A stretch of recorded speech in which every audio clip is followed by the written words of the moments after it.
Our final speaker today, Stephen Yablo from MIT, works in a variety of fields: metaphysics, mind, logic, language, and his talk today is titled, "Are Ontological Questions Really Only About How Things Exist?" Well, first let me thank everybody. It's been a great conference, and I really appreciate the organizers' efforts.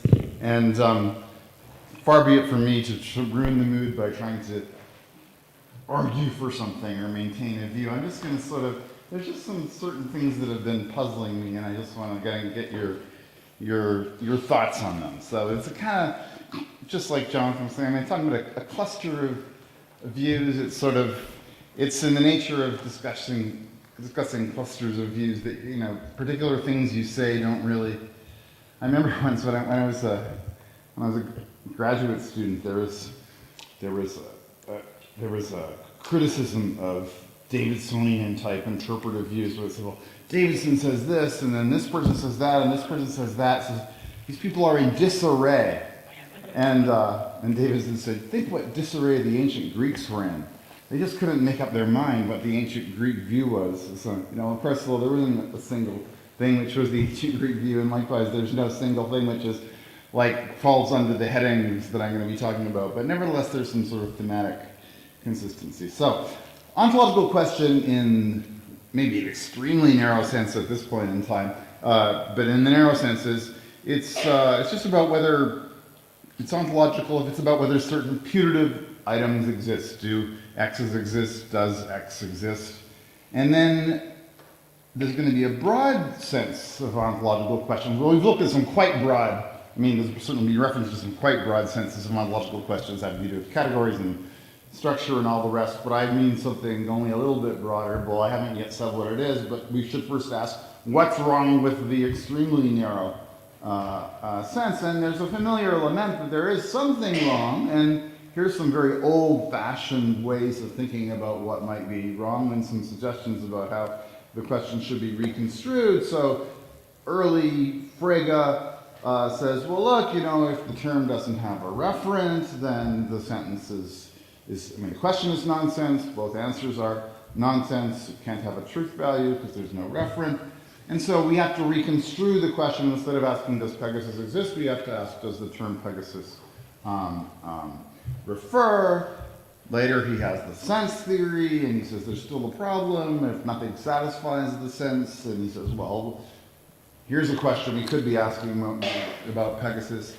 Are the conditions that the sense lays down on a referent, does anything satisfy those conditions? That's sort of the second orderization of sort of ontological questions.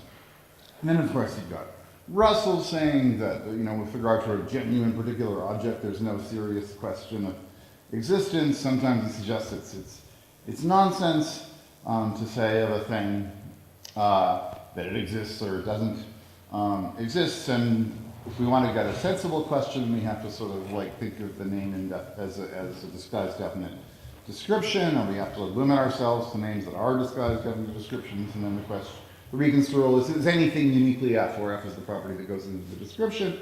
And you've got Carnap, who doesn't just say ontological questions are nonsense under these conditions or those conditions, but they're sort of nonsense regardless on an external reading. And then the reconstrual, of course, is shall we adopt these rules? Shall we speak in these ways? And so that's kind of a range of familiar ways of sort of being kind of huffy about ontological questions. Here's some newer laments that seem to have kind of thematic links, which I want to talk about. So there's, I'm not sure this is correct reading of Alston. I didn't go back and look at his paper, but there's the idea that, well, when people ask whether numbers exist, they're just kind of confused. They're saying, they're thinking, well, the numbers exist in the way that tables and chairs do. If you just ask, well, do numbers exist sort of in the way that numbers do? Well, it almost seems like the answer sort of really would be yes. Everything has its own manner of existing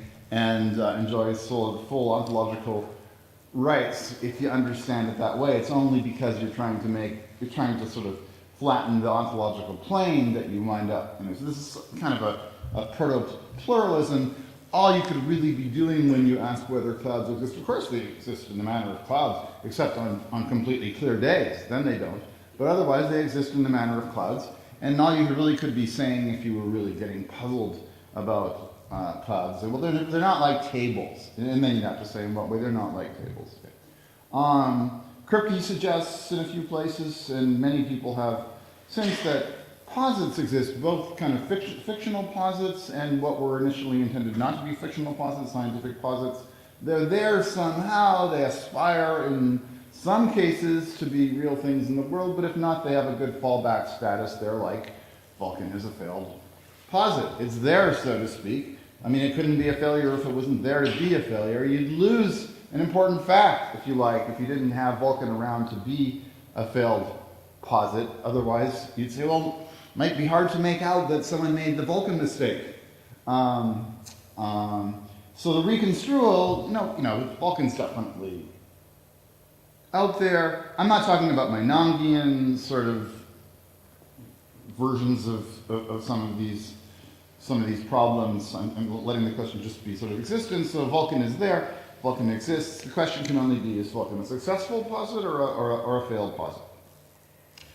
And similarly, it could have been that sort of Doyle, although we forgot, was influenced by the exploits of a real detective who, some psychohistorian could figure out that really it was his brother and so on, and so it really was a Sherlock Holmes who was sort of misdescribed in certain ways by the stories. It really was a report. And so you could, even something that was intended to be a failed posit, so to speak, might turn out to be true. The person might misremember, the writer might misremember as a dream what in fact was an actual encounter with the character in question, in which case you have the opposite of a failed posit, a sort of an unintentionally successful posit. Yeah. And then finally, another issue that's sort of come up much more recently with Timothy Williamson's recent book and some papers. Before that, is there's reason to think, at least there are certain kinds of cases where we want to treat what would ordinarily have been thought of as mere possibilia as though they exist. And it seems like, for instance, there's certain kinds of sensible distinctions that could be drawn that it might seem would go fuzzy if you didn't have certain kinds of objects around to quantify over. And so Williamson's example is, suppose you've got a sort of a factory with two handles and two blades, and they both, they're the right shape and size to be combinable into knives. How many possible knives? 4. You could put either blade into either handle, and then in order to have access to that answer, you could argue you need to get them all into the same world somehow, but they can't all be in the same world as concrete things because at least 2 of those knives share handles. They can't coexist. They're incompossible. And so you're going to have these weird things that's sort of like the modal equivalent of like the Monty Python sort of X parrot. All you could say about it is it used to be a parrot. There's not much more to it. You're going to have these would-be knives that are actually there in the world. So what might have been thought of as mere possibilia turn out to be possible knives, but actual things which are possible knives, actual possibilia. Okay. And then finally, there's the kind of question, and various people, Rosen, Jonathan, Kit, and various places, talk about, well, a lot of ontological questions really are best construed not as like whether a thing is there or not, but whether it's really there in Kit, or in some broader sense, like where it lies in the great chain of being. So you might think there's a certain kind of ontological disparagement that we're inclined to go in for with regard to certain kinds of entities, to say, well, this certainly kind of is disappointing the way it sort of manifested itself in reality, but the thought is, you can express your disappointment, like people do say about the kids, she's, she's nothing to me. But that isn't really true. I mean, the person is still out there, and so it meant the idea is you have a similar kind of idea thing in ontology. It's sort of there, but we just like refer to, you know, it doesn't. We try to avoid thinking about it. It doesn't merit the kind of respect that it initially seemed to want. Okay, so that's the fourth version of the newer lament. They're all kind of variations on a theme because there's a position in the background in each case, which is kind of an expansive picture of like what exists. There's more things than you might have thought of. And so in one case, I think I'm not sure Alston is really, I didn't go back and reread the Alston, but I'm thinking of him as an example of a pluralist. So a pluralist thinks, yeah, once you realize that things aren't all vying for the same like paradigmatic ontological status, then you'll be much more open to the hypothesis that a bunch of very different sorts of things exist that you might otherwise have been disinclined to recognize. So if you're a pluralist, you think, I'll use this phrase, everything exists in its own way. Then the reconstrual would be something like, well, they like tables, or they like whatever the paradigm is that was currently sort of under discussion. If you're a Kripkean sort of creationist who thinks that an act of positing something brings something into being, then the question would be, is it a failed posit, or is it is it a merely fictional detective?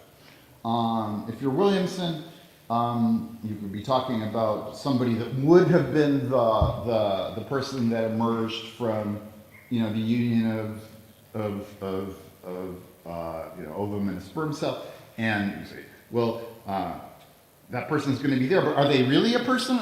Sorry, that individual's going to be, are they really a person, or are they only a potential person? That's the replacement question, and if you're some kind of fundamentalist, then the question would be, where are they in the great chain of being? And there's different kind of versions of this, but one sort of fairly extreme version would be,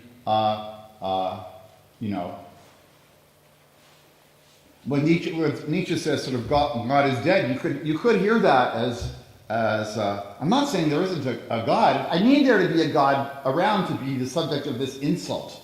God is dead, right? God is sort of laying on the side of the road, acting in ways that are incompatible with, If God wasn't around, then he could be a subject for sort of speculation. We need him to be here sort of in prison, so to speak, or in the graveyard, so that we can be constantly reminded of his failings. Okay. All right, so we got these two views. That's what I really want to talk about. Allism and howism, creationism, possibilism, necessitism in Williamson's sense.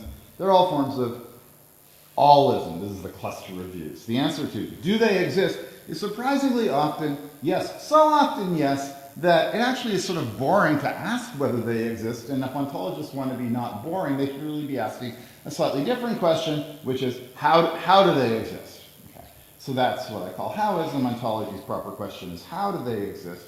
I'm totally unaware of what the temporal considerations are here, so if I'm like doing something really wrong, tell me at the last minute so that, Okay, so there's a lot of different motivations you might have, a lot of different considerations that sort of lead towards allism, and some of them are I'm attracted to. I'm just unsure. This is like what I want your reactions to. But so the obvious one, the reason that these putative things have got, I should say, there is this language of nonism and allism in connection with quantification. Lewis has this paper, nonist or allist. I'm using the word allist in a little bit of that. So the nonist, so the idea in the traditional nonist-allist debate is that there are certain things that uncontroversially exist, tables and chairs and the like, and then there's these other things that are sort of controversial, and the nonist says none of them have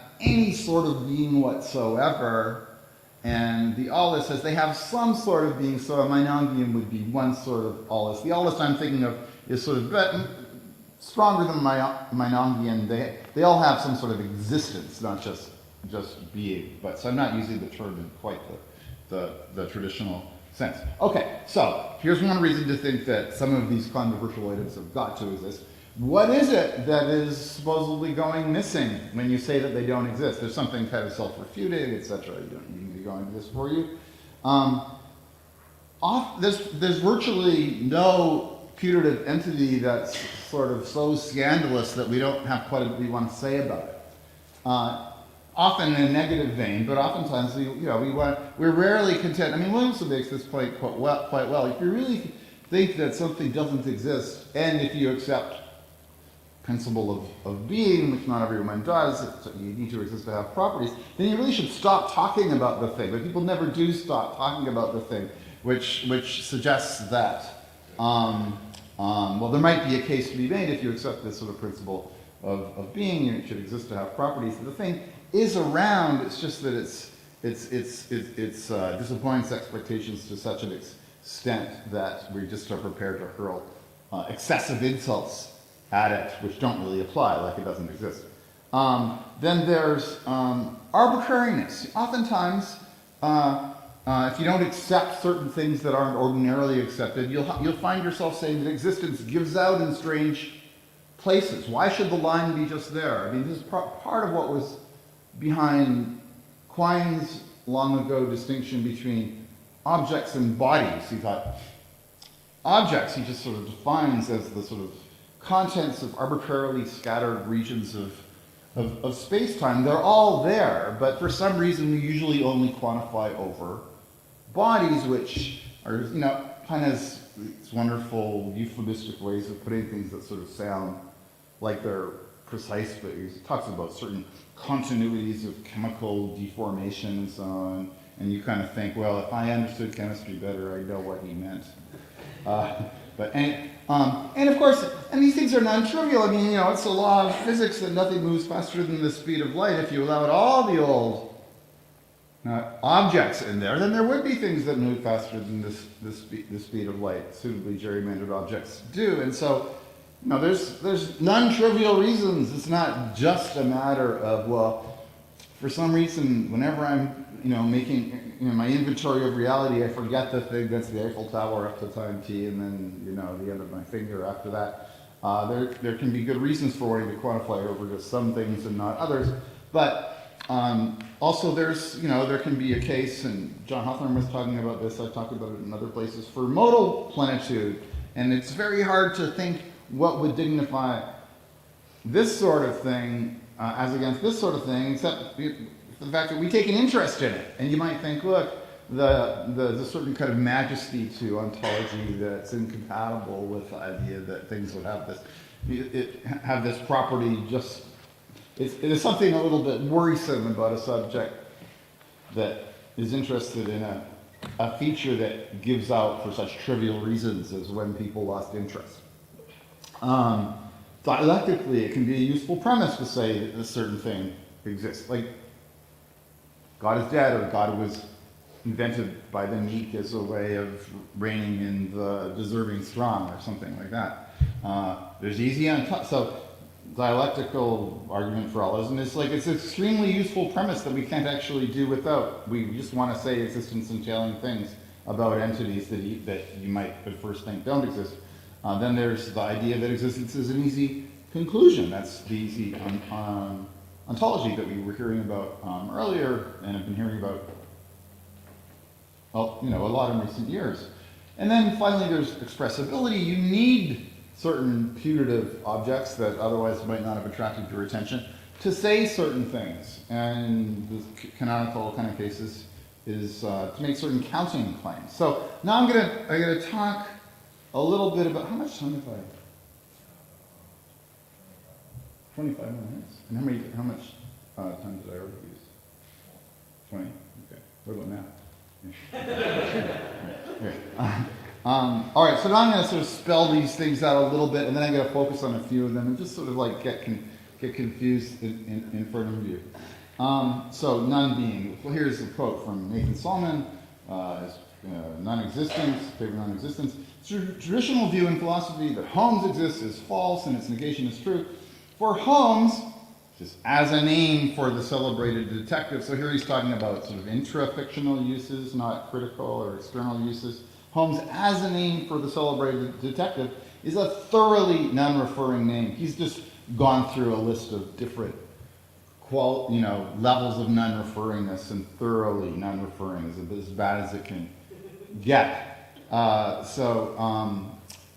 And here he's channeling a worry that sort of Kripke expressed in various places, including in the recently published lectures. Holmes exists can't be false if no proposition is expressed, and you might think you need the referent for the name if there's going to be a proposition.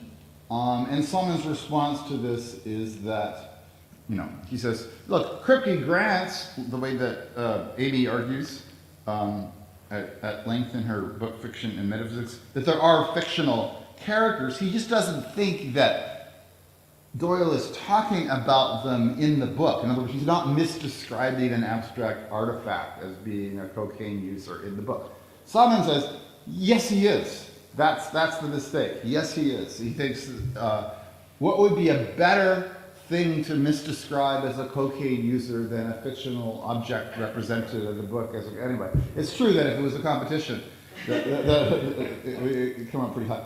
Anyway, so someone wants to say, look, no, Holmes really, well, many people want to say Holmes exists, he's a fictional character, but the word in the book is referring to that fictional character. There is no use of the word Holmes, so that it's false that Holmes exists. But of course we say it's false that Holmes exists, so when we say that, the word exists must not really be referring to, must not be expressing existence. And this is like the entree for the Howist. And here's what Simon says: when they reinterpret exists to mean not merely a character in the story, but an entity of just the sort depicted, one may be understood as making an assertion that the character is a wholly fictional man, not a real one. I'm not going to, I mean, someone should say off to the side, and people do say sometimes that, just as a sort of a linguistic matter, I mean, usually the problem with, this isn't quite a restricted quantifier view, but it's in the neighborhood. Usually the problem with restricted, or a key feature of restricted quantifiers, is that it's so easy to unrestrict them and hard to go back to the restriction. And so, and especially if you use the word exists. I mean, people say, oh, there's no beer in the fridge when there's just a drop, but it's a little bit harder to say that no beer exists in the fridge or something. You say, oh yeah, that thing? No, that doesn't exist because there's so little of it, or something like that. I think it takes a certain amount of work to sort of reconstrue Holmes doesn't exist as he isn't the way you thought. I'm not saying it couldn't be done, but once you do it, it should be possible to sort of undo the machinations that led to that reconstrual more easily than it seems to actually be possible. At least that's arguable, but that's not what I'm going to talk about. Now, here's the instance of the argument from being. This is from an old paper of Williamson's Equivocation and Existence. He says, the argument, Casanova is famous, therefore Casanova exists, seems to hold out hope for survival after death. Nor is the premise simply to be denied. There is a sense in which it does not just seem to be the case that Casanova is famous, but is the case. I love that. There's a sense in which it does not just seem to be. I mean, when he says that, I'm sort of scrambling around for different senses of Casanova is famous. Yeah, that one it seems to be. I don't know. It certainly seems. I'm strongly inclined to assent to Casanova is famous. Put it that way. So this seems to point us, as Williamson acknowledges, although I'm not sure he was there yet. This is a 98 paper. Seems to point us into the direction of an allist type concept of existence. He calls it an etiolated concept of existence, on which Casanova does still exist, perhaps only in virtue of being self-identical. And so really, if we're going to sort of get into this question about, like, well, what's the deal with Casanova, ontologically speaking, the question should be, is he a person or is he an ex-person? That's an example. That's a typical Howist move. Dialectic. So Nietzsche says, God was invented by certain parties with a view to propagating falsehoods, so we shouldn't let ourselves be pushed around by, quote unquote, his teachings. Now, we might not agree exactly with Nietzsche's particular genealogical hypothesis about who invented God and why, but something like this might be a case that some of us might want to make in certain cases, and you might think, it's a premise we might want access to. Say, look where the God story came from. Yeah. I'm sorry, I can't mention that without mentioning my favorite philosophy joke, which has to do, again, with look where something came from. This will have nothing to do with anything else, but it's sort of like this guy says, I was thinking the brain is probably the most important organ in the body. Then I thought, wait a minute, who's telling me this? Naturally, the brain's going to support its own claims. Anyway. All right, so you're going to think, well, look, God has to exist for this premise to hold, and this kind of premise might be the one that you might want to use in an argument. The only real question is how God exists. Who created whom? Him, us, or us, him? Okay. Expressive power. So how many possible knives can be made of 2 blades and 2 handles? 4 in principle. How many of those knives actually exist? Well, at most 2, because otherwise you'd have the same knife, the same handle with 2 knives or the same blade. With 2 knives, we're not talking about like not remaking knives out of the same materials again and again. So 4 possible knives. But this seems like it's a contradiction, because first I said there's 4 possible knives that could be made, and then I said the number of these is less than or equal to 2. How can it be both? The number of possible knives is 4, yet the number is less than or equal to 2. Well, the way out is to say that A and B address different questions. The first question is, how many possible knives exist, where let's not now assume that a possible knife exists if it does as a knife. And then the second is, how many exist as realized knives as opposed to merely sort of aspiring or potential knives? The answer to that is less than or equal to 2. The answer to the first, how many possible knives exist, is 4. But of course, this forces you into a situation where you're contemplating, in the realm of existing potential knives, some things that aren't knives, but are sort of knives in modal weighting. Yeah. All right. So now I'm going to push back on some of these, a few of these arguments, and not necessarily with conviction, but just because I'm confused. So, first of all, 2 separate issues about the problem of none-being, which was, well, we want to say that it's false that Holmes exists, true that Holmes doesn't exist. There's a semantical issue. It seems true that not EH. And there's a grammatical issue, which is it seems to convey information to be told that Holmes doesn't exist. You learn a different thing than if you learn that PHYSIS doesn't exist. And so the semantical question is, must Holmes exist to sort of explain the appearance of evaluability? And the pragmatic question is, must Holmes exist to anchor or to focus or to individuate or somehow ground the information that is conveyed by the use of the sentence? Kripke worries that Holmes doesn't exist, fails to express a proposition, and it's probably one of the few things that Kripke says, pretty much everyone agrees, like, totally doesn't work, his story about what's really going on with Holmes doesn't exist. He says, well, you're really just trying to get at the fact there's no true proposition to the effect that Holmes exists, which A, raises the question, how does the word Holmes functioning in the expression proposition allegedly to the effect that Holmes exists, which seems to raise all the same problems, but also it kind of way over predicts, because there's like no true proposition of any kind involving the word Holmes, but we don't have a similar reaction, like thinking that the thing is false as a result. Anyway, so Kripke worries that Holmes doesn't exist, fails to express a proposition, but it's strange that he's the person that this worry is associated with. Of course, it's come up a million times. Because elsewhere in Kripke's philosophy, it's no barred evaluation that a sentence should fail to express a proposition. So, I mean, the place where he mainly talks about sentences not expressing propositions is in his work on truth, and there he spends most of his time developing a theory of truth based on a certain valuation scheme, the Strong-Kleene scheme, which famously treats a conjunction as false if one of the conjuncts is false. It doesn't worry about the other conjunct if one of them is false. So it could well be the other conjunct is nonsense, or it doesn't express a proposition for some more specific reason.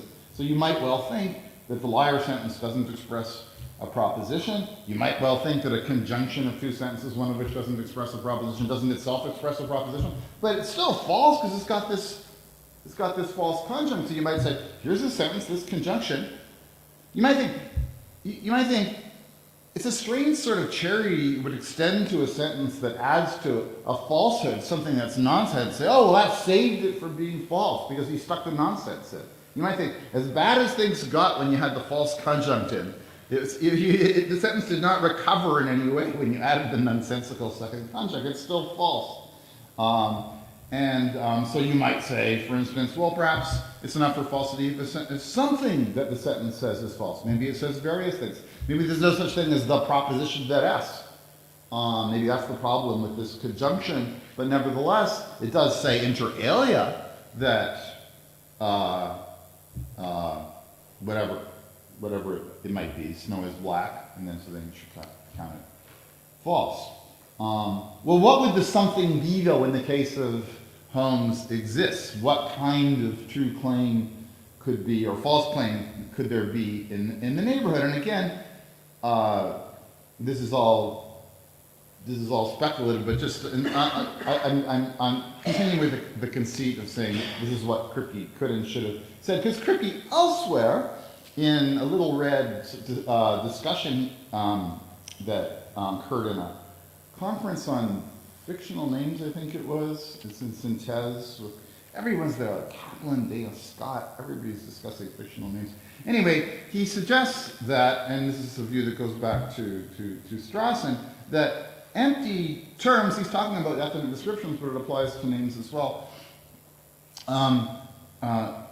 Their emptiness may not block evaluation if certain conditions are met. So, for example, here's the thing that Strawson, points out. King of France is bald. Sounds really bad, and he said, but maybe that's because, this is like one of those. This is one of those things that sort of makes you wonder about your profession, because philosophy is full of these things. Like King of France is bald clearly shows that there's something very special and horrible about empty, definite descriptions. It's actually very hard to think of a King of France sentence that gives you this famous reaction.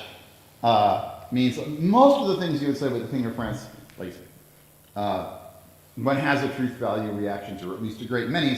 So I think Strawson may give this example. I had breakfast with the King of France this morning. You don't say, oh, that doesn't even rise to the level of truth or falsity, because there is no King of France, right? No, that isn't your reaction at all. You say, no, you didn't. You didn't have breakfast this morning. That would seem to be enough. And so Strawson's idea was, well, maybe in some King of France sentences, the King of France is topical. In other words, it's not. And so then you might ask yourself, so I had breakfast with the King of France. That's about me.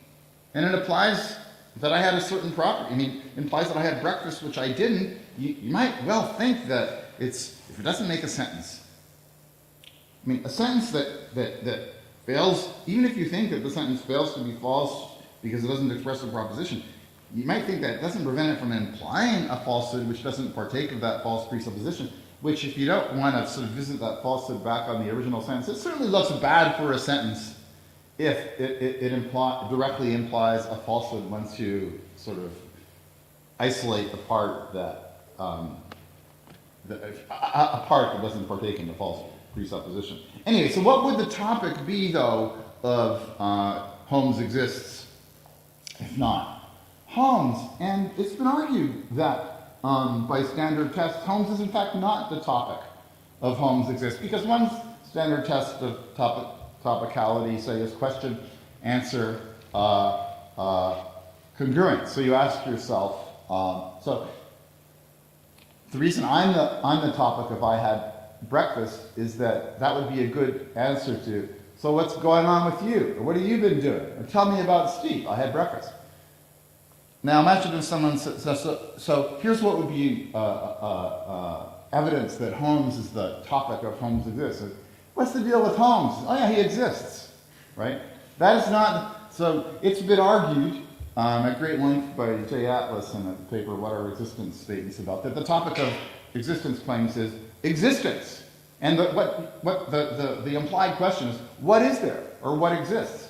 But now, existence can play the role that I did, and I had breakfast with the King of France. We're talking about existence, and we're talking about its extent.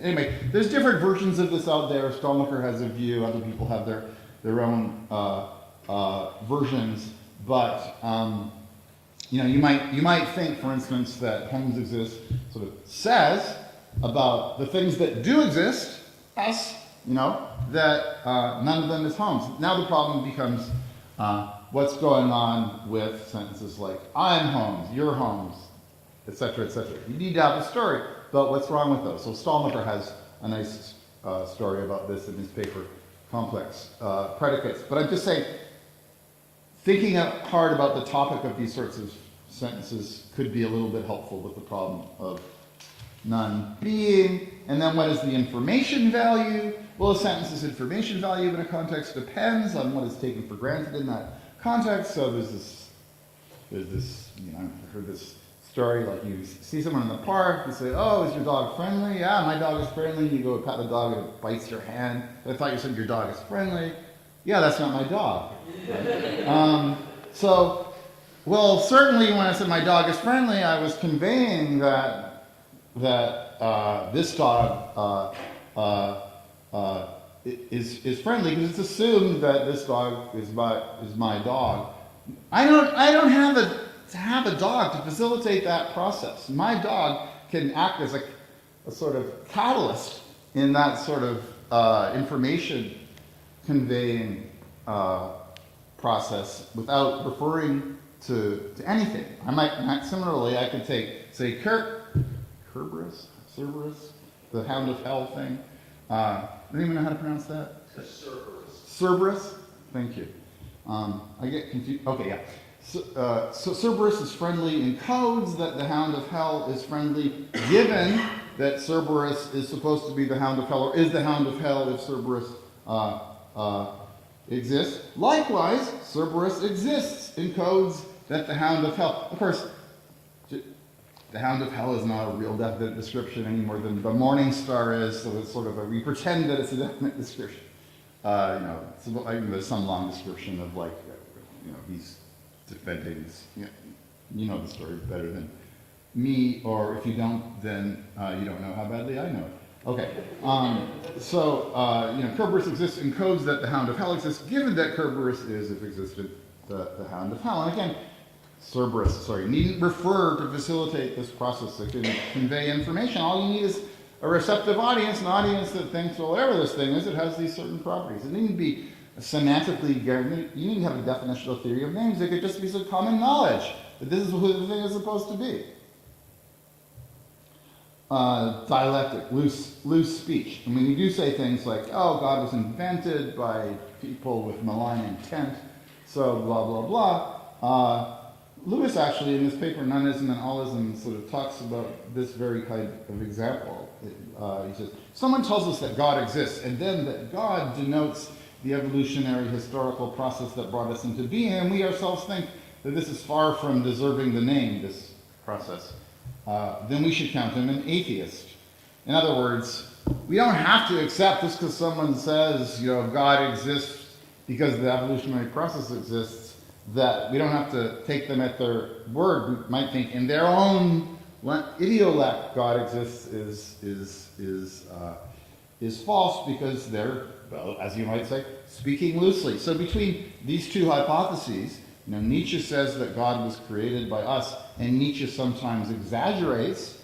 The choice seems pretty clear. I would say Nietzsche sometimes exaggerates. Also, why are we supposed to be taking him literally when he says that God was created, but not when he says God doesn't exist? He says that quite a bit too, right? And so the two things don't go together. You've got to sort of reinterpret something. Expressive power, incompossibles. I'm showing now. Oh my God.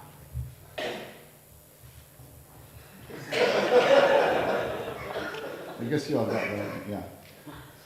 Okay, so, let me, actually, because I discovered at a web search that someone actually, I was hoping this was true and I Googled it and someone fixed this, so I think it's not just me. I think the person was 8 years old. That's the picture. So scissors are really two knives put together, if you think about it, but not too hard.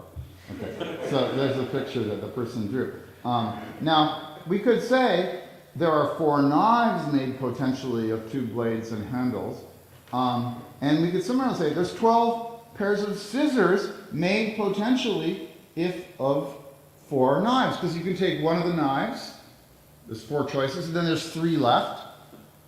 And so 4 times 3 is 12. But if not all of the knives are compossible, then not all of those scissors are even possible. So for each knife, there's one that can coexist with it. So that means that there's 4 of the 12 are possible, 8 are impossible knives. And so this looks like an argument for Williamson wants to have bare possibilia, doesn't, as far as I know, want to have bare impossibilia. He wants to have things that couldn't be concrete, but not that. Anyway, as far as I know, doesn't want bare impossibilia. It's worth discussing. I just want to raise these as like issues to talk about. Anyway, there's reason to suspect that we're not really counting objects in these cases, but rather types of objects. Because I could say, for instance, if I could have like a blade and a handle.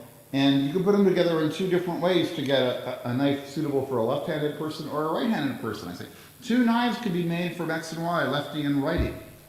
But the number of would-be knives is probably lower than the 2 knives that could be made, because it's the same knife both times, you might well argue. I mean, maybe you can switch it back and forth very easily. You don't normally think, I have 2 knives, lefty and right. Or you could make a big and a small bicycle from the same parts, depending on where you how you bolted things together. But the actual world isn't going to contain 2 would-be bicycles. It's the same bicycle in 2 different conditions. And there's other kinds of cases where counting the objects kind of gives you, you could overcount or undercount if you count the objects. So that's another reason why one might have for worrying about these counting objects, blah, blah, blah. Let's not worry about that. So here's the overall thought. The OLIS maintains certain putative entities, surprisingly, exist. I'm kind of attracted to that in some cases, especially for the kind of plenitude reasons and the not wanting arbitrary boundaries among this to fill out your space of existent objects so it doesn't look too weird. Certainly we do that in mathematical theories. We don't want to have, anyway. But most people that have this kind of view, other putative entities, Y, are beyond the pale. So, crucially, the argument for the first kind of putative entity, X, shouldn't extend to the second kind of putative entity, Y. If the telling datum, say the counting datum in the Williamson case, admits sometimes of a non-ontological explanation, then there's at least a burden on the OLIS to ask whether that non-ontological explanation which you're eventually led to wasn't always wasn't also the right explanation earlier on when you were trying to make the case that there were these extra things you didn't think existed. So at least the OLIS needs a way of telling the cases apart. No doubt there are ways in many cases. I just think it's an interesting issue. Let's see more work on the trade-offs. Here, there's a boring joke, which is